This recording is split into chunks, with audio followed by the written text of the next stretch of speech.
Iron Chef is a fabulous activity from EduProtocols.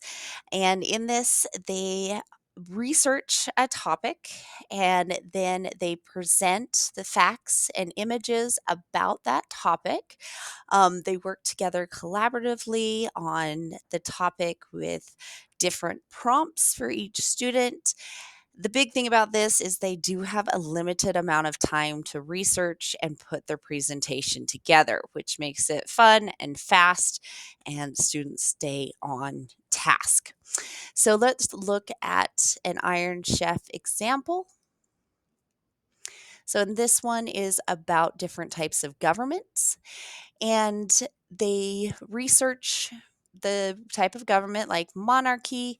They put the definition, example governments, and then the secret ingredient for this one is the teacher tells them a problem that that government has to solve, and they have to describe how that particular government would handle it, like in a monarchy or a democracy or a dictatorship, things like that. They also have to add an image, and they only have a limited amount of time, maybe like 10 minutes to put this together.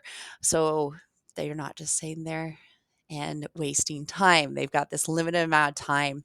Each student in the group is assigned one of the slides, and at the end, they present to the whole class or to their group their findings.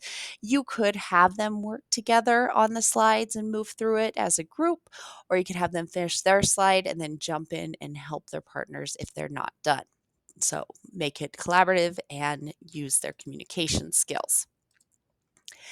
I have a design manual from EduProtocols about this Iron Chef protocol. You put in sources, they find the facts and images. Each student has a slide and they have a limited amount of time.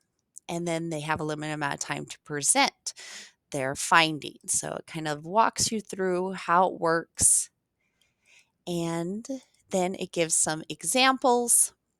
So this one, they're researching cell organization. They've got two resources. They have to find 3 facts, 3 images, and then the secret ingredient for this one is they have to find a meme or joke connected to cell organization.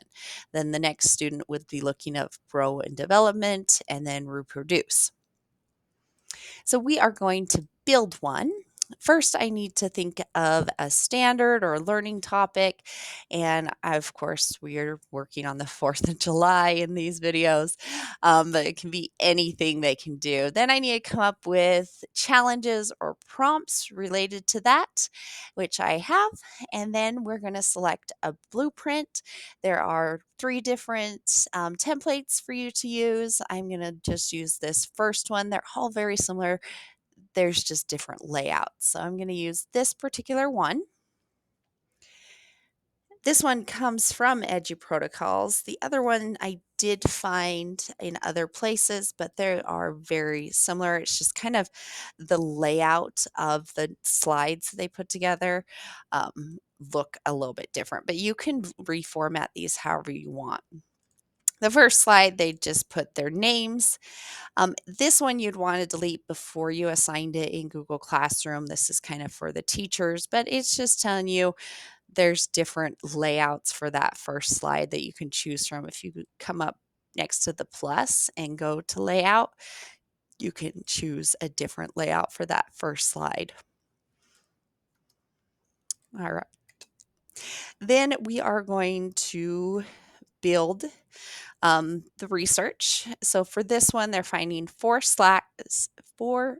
facts, inserting 1 image and a secret ingredient. So the research information I want them to find is the history and significance of the 4th of July, the historical events related to the 4th of July, common traditions and celebrations.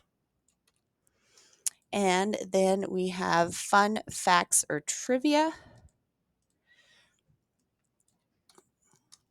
about the 4th of July and why is the 4th of July important to Americans.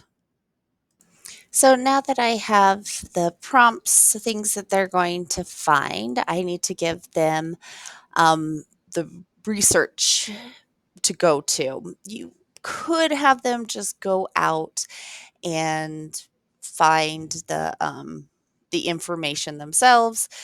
But in the limited amount of time, you probably want to give them resources. So I found one from History Channel, and I'm going to just link this here.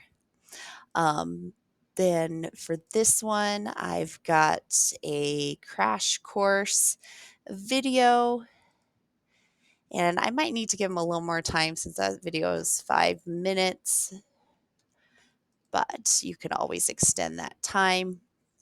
And then I've got another one from National Geographic and so forth. You could give them more than one resource. It's up to you how you want to do that. But they've got their resources, and I'd keep going, but for time's sake, I'm not going to. They would go to the resource, they would find their facts, they'd give their slide a title, and they'd get an image. Now, for this secret ingredient, I'm going to have this the same for everyone. I'm going to have them create a firework display, and I want them to insert the link to the firework display here.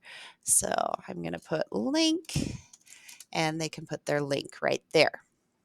I found this fun activity on Google Arts and Culture. Google Arts and Culture is another fabulous place to go and get your items. It's got so much, really. Go dig into Google Arts and Culture for science, for social studies, even math and art and um, language. It has so much in there that I bet you'll find some resources to give to your students in Google Arts and Culture.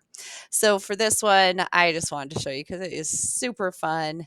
Um, they are going to be creating their own little fireworks display. They can create it at different places around the country. And we're going to do the Statue of Liberty. They go in and they press play to start, and they do their fireworks, and then they click this play button, and here comes the fireworks show. Mm,